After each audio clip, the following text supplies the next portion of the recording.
இல்லை கொடுமை என்ன தெரியுமா, டிசி பேட்டிங்கில் டாப் ஆர்டராக இருக்கட்டும் மிடில் ஆர்டராக இருக்கட்டும் ரெண்டுத்தையும் கதிகலங்க வச்சிருக்க ஆர்சிபி பவுலிங் யூனிட்.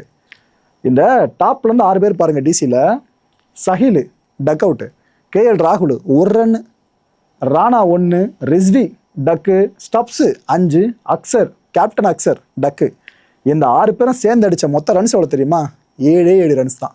அதில் அதிகபட்ச ஸ்கோர் யார், நம்ம ஸ்டப்ஸு 5 ரன்ஸு. 49க்குள்ளன்ற அந்த ரெக்கார்டை நம்ம ஆர்சிபிகிட்ட தட்டி பறிச்சிடக்கூடாதுன்றதுல டிசி ரொம்ப தெளிவாக இருந்துச்சு.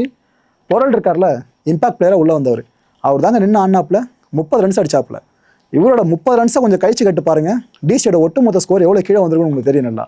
இன்னொரு பக்கம் மில்லர், அவரு 19 ரன்ஸு. இவங்க தான் அதிகபட்சம், மற்றவங்கலாம் சொற்ப ரன்ல பட்டுன்னு அவுட்டு. ஓஜி இஸ் பேக்ன்ற மாதிரி தான் இருந்துச்சு. ஹேசல்வுட்டை பற்றி சொல்ல நினைக்காதீங்க, நம்ம புவனேஸ்வர் குமார் என்ன ஸ்பெல்லு செதற விட்டாப்புல டிசி பேட்டர்ஸ் எல்லாரையுமே. புவி ஆரம்பிச்சு விட்டதை ஹேசல்வுட் பர்ஃபெக்டாக முடிச்சிட்டாப்புல. புவியோட ஸ்பெல்லு பார்த்தீங்களா, 3 ஓவர்ஸ் பவுல் பண்ணி 5 ரன்ஸை மட்டுமே கொடுத்து 3 விக்கெட்ஸை தூக்கினாருங்க. என்ன ஸ்பெல்லு பார்த்தீங்களா. இன்னொரு பக்கம் ஹேசல்வுட் நான் மட்டும் சலைச்சேன் அப்படின்ற மாதிரி அவர் ஒரு பக்கம் 4 விக்கெட்ஸை தூக்கினாப்புல. 3.3 ஓவர்ஸ் பவுல் பண்ணி 12 ரன்ஸை மட்டும் தான் விட்டு கொடுத்தாரு. இந்த 2 பேர் சேர்ந்து ஒட்டுமொத்த டிசி கதையை முடிச்சிட்டாங்க. இன்னும் ஆர்சிபியில் இருக்க மற்ற பவுலர்ஸும் அவங்க பங்குக்கு அடுத்தடுத்த விக்கெட்ஸ் எடுக்கவே டிசி கதை அதோ கதையாக முடிஞ்சிச்சு. இப்போதைக்கு ஐபிஎல் டோர்னமெண்ட்டில் யார் பர்பிள் கேப்பை ஹோல்ட் பண்ணியிருக்கா தெரியுமா, நம்ம புவி ஃபர்ஸ்ட் பிளேஸில் இருக்காருங்க. 14 விக்கெட்ஸ் 8 மேட்ச்சில். இன்னொரு பக்கம் அதே மாதிரி அன்ஷுல் கம்போஜ், இஷான் மலிங்கா இவங்களும் தலா 14 விக்கெட்ஸ்னு அடுத்தடுத்த இடத்துல இருக்காங்க. ஆனால் நம்ம ஆளோட எக்கானமி ரேட் இருக்குல்ல, அதை கவனிச்சிங்களா, 7.61. ஒரு பேசர் இந்த அளவுக்கு எக்கானமி மெயின்டைன் பண்ணுறதுல ரொம்ப ரொம்ப கஷ்டம். அதை பண்ணுறாப்புல, அதுவும் ஐபிஎல் வரலாற்றில். இந்த 3 விக்கெட் ஹால்ஸ் இருக்குல்ல, இதை அதிகப்படியாக எடுத்த ஃபாஸ்ட் பவுலர்ஸ் பட்டியலில் 2 பேர் மட்டும்தான்.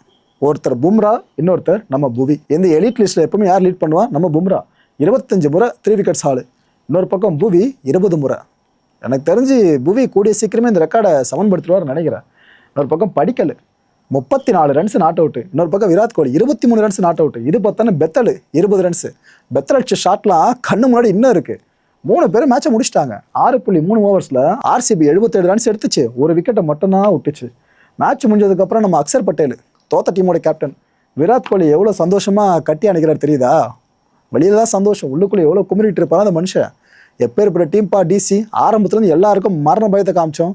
எப்போ சிஎஸ்கே கிட்ட அடி வாங்கணுமோ அதுக்கப்புறம் நாங்கள் ஃபுல்லாக போரெல்லாம் அடி வாங்கிட்டு இருக்க மாதிரி தான் நினச்சிட்டு அவ்வளோ ஃபீல் பண்ணிட்டு இருப்பாங்க.